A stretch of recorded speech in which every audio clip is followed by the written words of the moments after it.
Are your Instagram messages not showing up or coming in super late? First, let's check the obvious. That is your internet.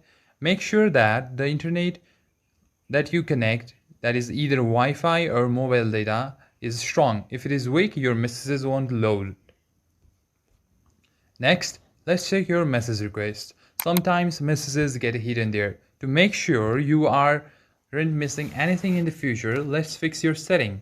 First of all, go to your profile and tap the three lines in the top right. Scroll down and tap Messages and Story Replies.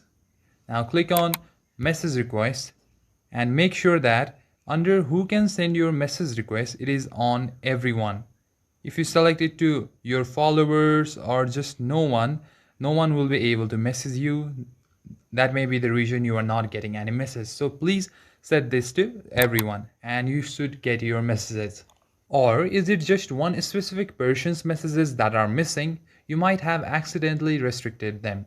So first go to their profile, tap the three dots and look for the option restrict or unrestrict. If it says unrestrict, tap that and your chats will go back to the normal. If absolutely nothing else works, it's time to let Instagram know. Take a screenshot of the issue. Then literally shake up your phone while the app is open. A pop-up will appear. Just attach your screenshot, type a quick note about what's wrong and hit send. One of these steps should get your chats back up and running. Thanks for watching and let me know which fix worked for you.